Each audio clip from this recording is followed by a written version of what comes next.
Kinder fragen vielleicht die Maus.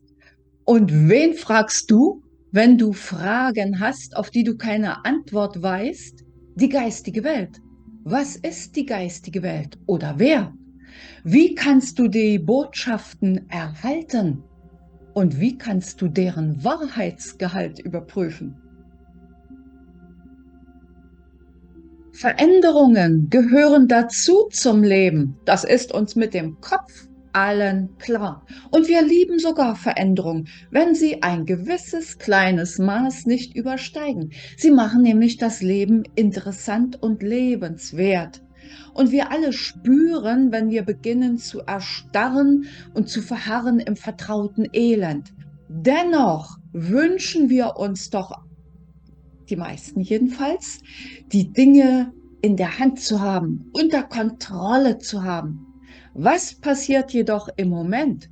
Wir spüren immer mehr, dass wir gar nichts mehr unter Kontrolle haben. Die Preise steigen ins Exorbitante. Partnerschaften, Freundschaften zerbrechen. Das Gesundheitswesen ist auch nicht mehr das, was es früher mal war. Man kann ihm nicht mehr vertrauen. Und. Wir werden unsicher. Wir haben das Gefühl, es entgleitet uns. Wie kann ich diesen entsetzlichen Prozess, dieses Gefühl denn beenden und wieder in meine Mitte, in meine Ruhe, in meinen inneren Frieden kommen, ohne gleich alles, was im Außen passiert, direkt in mein Leben hineinlassen zu müssen, mich verwirren und verängstigen lassen zu müssen? Meine mittlerweile über 20-jährige Meditationspraxis und in den letzten Jahren sogar tägliches Meditieren haben in mir die Erkenntnis wachsen lassen, dass wir alle Teil eines großen Ganzen sind, des Kosmos, des Universums und natürlich auch allen Lebens hier auf unserer Erde. Und insofern, was ist die geistige Welt? Die geistige Welt ist etwas, dem jedes einzelne lebende Wesen angehört, als Teil des Ganzen. Und natürlich kannst du mit diesem Teil des Ganzen kommunizieren.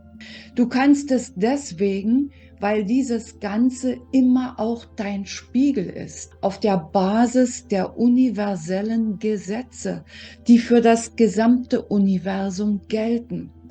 Und ob du diesen Spiegel nun Gott nennst, dein höheres Selbst, die Quelle oder Universum, wie auch immer du es nennen magst, es ist da für dich, für deine Fragen und gibt dir Antworten, wenn du fragst.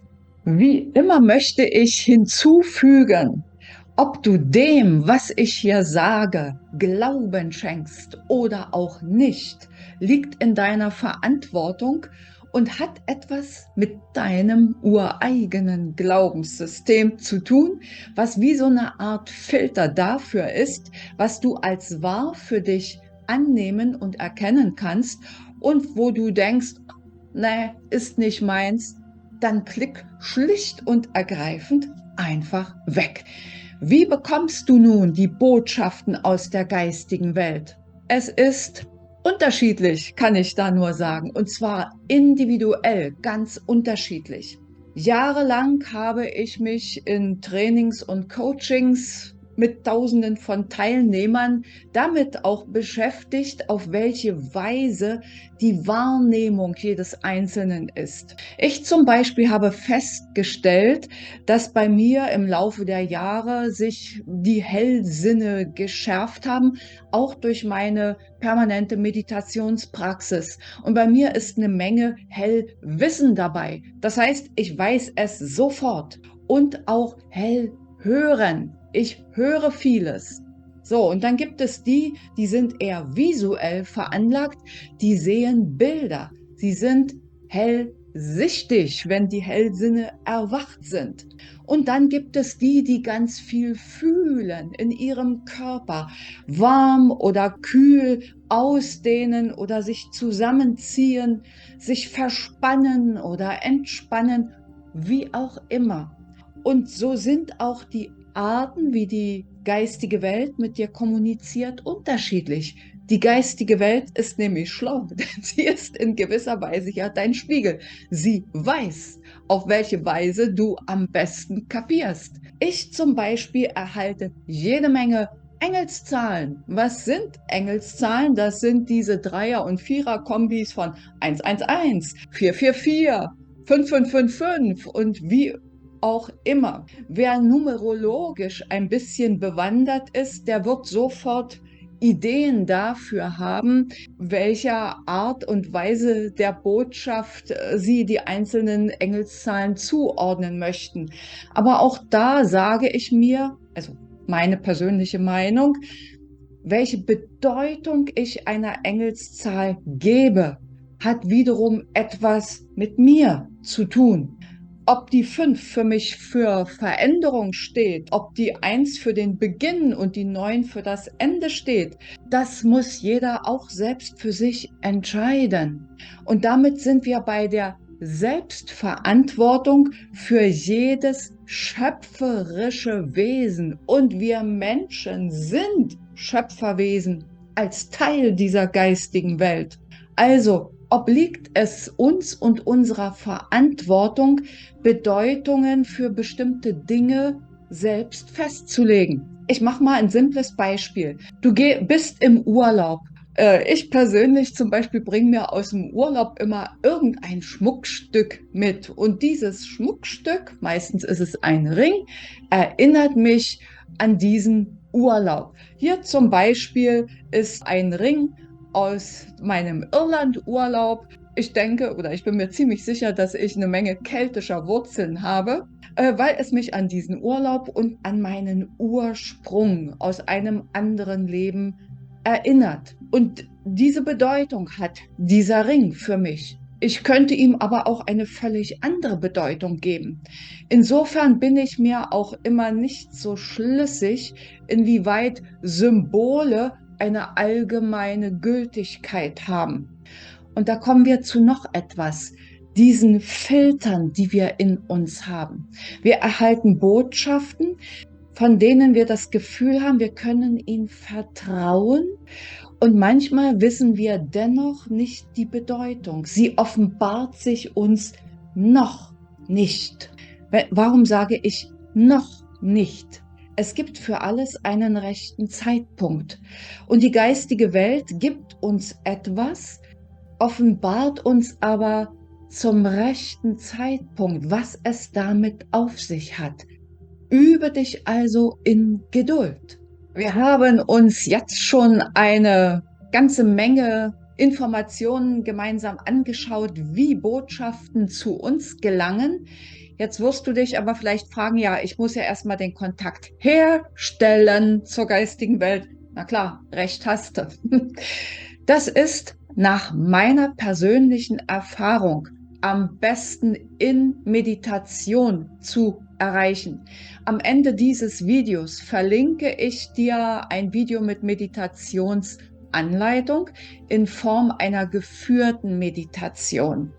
Wichtig ist, du brauchst innere Ruhe, einen Ort der Stille und der Abgeschiedenheit. Dann klappt's auch mit dem Meditieren, nach meiner Erfahrung, für jeden früher oder später. Denn alles, was das Gedankenkarussell zum Schweigen bringt, ist dafür gut geeignet.